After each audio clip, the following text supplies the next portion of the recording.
Welcome to Side Boob, the podcast that dives deep into the chaotic world of combat sports and YouTuber news, where legends are made and controversies unfold.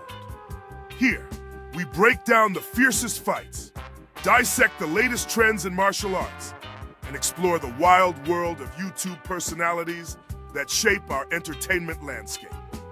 Join us as we bring you exclusive insights, expert interviews, and highlight the untold stories behind the athletes and creators who capture our attention. Jake Paul. I just can't believe we're still talking about him all these years later. You know what, though? No, go ahead. No, I am impressed by him, though. I've got to admit. Like, I still think a British level boxer or a USA title level boxer would batter it, yeah? Like, so I'm not trying to be like, oh, I think he's a great boxer. But I do think he's good for the few years that he's been in the game. I do think he is really good. And I am impressed every time he steps in there. I am annoyed that he's going to fight Mike Tyson, though. Because, like, so my prediction on how that fight plays out, Jake Paul's terrified of Mike Tyson's power. Mike Tyson's too old and doesn't have enough in him to close the gap. So the fight is just going to be Jake Paul landing the odd jab, Mike Tyson try to desperately throw something and then gassing out. Like, that's literally how every round's going to go. The round's going to start off with Tyson walking on him and then gassing out. Because every clip I've seen of Tyson and watching him against Jones, he doesn't have stamina. He's got no stamina. So he's 60 years old almost, or something. Yeah, like that. So, yeah.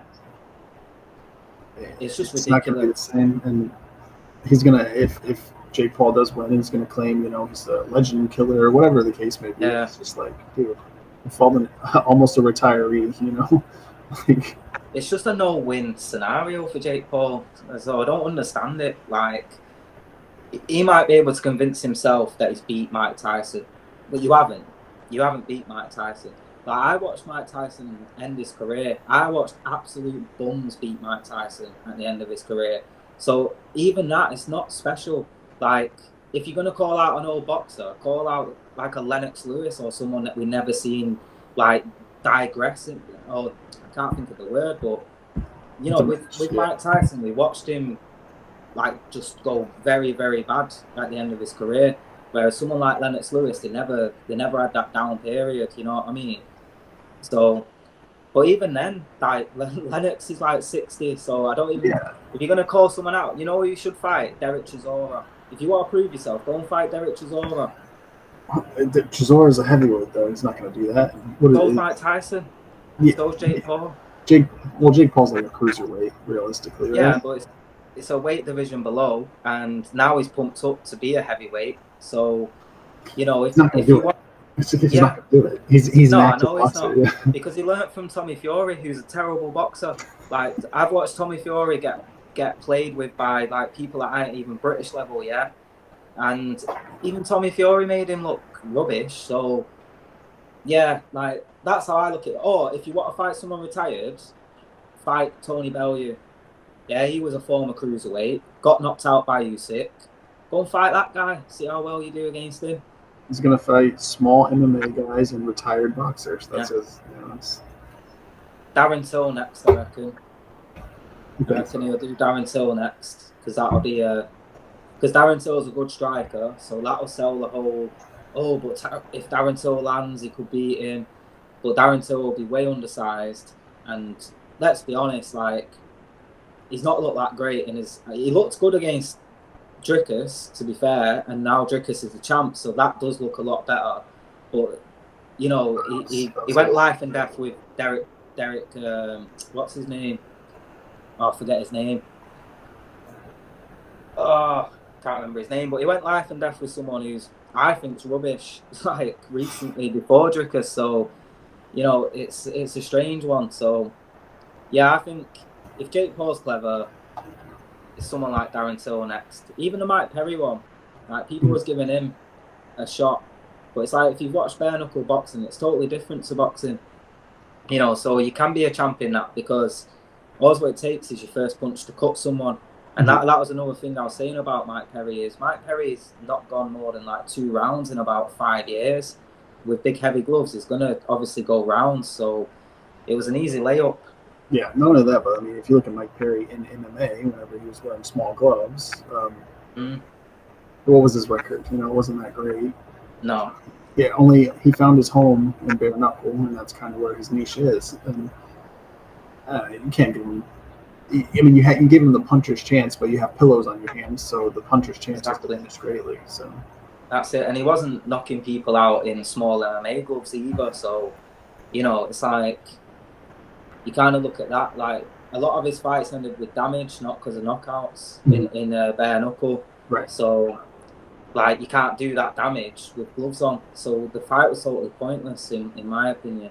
There was just a space filler to get to Tyson.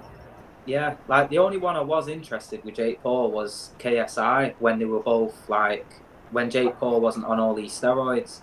But now he's massive compared to KSI, so even that one wouldn't make sense. Did you see? Let me see if I can find the picture. They show the picture of Jake Paul like up close and his face. Dude, just like. Has he got the steroid spots? Yeah, dude, check this out. I'm going to switch here. You know what's funny? We weren't even intending on talking about Jake Paul, but I don't mind anyway. Oh yeah. See that? That's all the toxins desperate to get out. Yeah, dude. All the stuff he's pumping in, desperate to get out of his body. That you can see like the body transformation. Not saying he's not working hard, but like how much is that is natural? No, none of it's natural. Like you could tell even in the Tommy Fury fight, the way how his chest looks. Even Tommy Fury's as well. None of them looked. Neither of them looked natural. They both looked like they were filled with water or liquid. You know what I mean? Yeah, like, puffed up.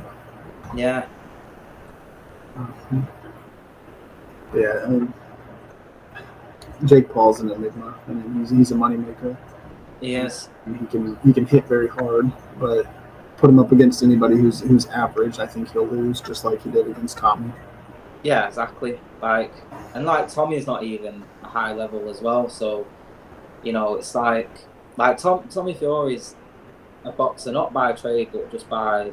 It's not. You know what? He's not even Tyson's like blood brother. It's just his dad's going out of his mum. So, you know, it's not even like he has the genes or anything. Like he just his mum just married Tyson Fury's dad. So yeah, it's just the culture of the family. Yeah. So, you know, it's just a weird one. And like again, if you're gonna fight a Fury that's not Tyson, maybe call out Hughie Fury, who's a heavyweight. You know. That would be a legitimate boxer, so you don't want to do that. No, Hughie would eat him alive, but that's what I'm trying to say is like, I think the only way Jake Paul gets any credence from actual sports fans now is fighting someone close to retirement, like Bellew, who I said before, that's not far off retirement, or literally just fighting someone that's like that holds a USA title. I don't know what the title system is like in the USA, but in the UK we go from regional to like Northwest, and then we go to we go to England, and then we go to British. So I don't think he's on a British level. I think he's on like an English level, a national level. You know what I mean? So fight a USA champ or an English champ, something like that. Yeah, I don't think it's going to happen. I think it's going to be these celebrity boxing matches, and that'll kind of be his peak. You know what, though? Fair play to him. Like, the whole Misfits stuff is like, I don't know if you've seen that in England, the Misfits stuff, where his KSI is like his own promotion, and it's just all OnlyFans girls fighting each other and weird stuff like that. But yeah, so that one's quite interesting. So sometimes they'll have a 2-on-1 fight where two guys will box one or they'll tag one in or something like that. So stuff like that I do find a bit interesting because it's different, you know, and like I'm not interested in watching two OnlyFans girls fight because, you know, if I want to see that, I'll just go out drinking and I'd see two girls fight. You know what I mean? But the spectacle stuff, like I think KSI's fighting two guys next, like that does intrigue me a bit just to see how it works out. But other than that, like they're embracing that they are a spectacle. Whereas Jake Paul, he's trying to act like he's the real deal, which I think rubs too many people up the wrong way. Yeah, I mean, just the what was I going to say? The name Misfit Boxing, you know, or Misfit Combat, or whatever it is. Like, it just shows you like this is their intent. Whereas somebody like Jake Paul, he's trying to be legitimate, and it's just, I don't know. It brings a lot of eyes to the sport because the undercards are generally pretty good. But you know, it also is like, again, we'll go back to the same thing, a circus. Exactly. Thank you for joining us on this journey through the world of combat sports and beyond. We've seen the raw power of competition and the strange reality of social dynamics in our society, from fierce fighters in rings and octagons to the stark moments of influencers throwing money towards those in need. Every story we explore reveals another layer of our complex world. Don't forget to like, comment, share, and subscribe to stay connected and continue this adventure with us.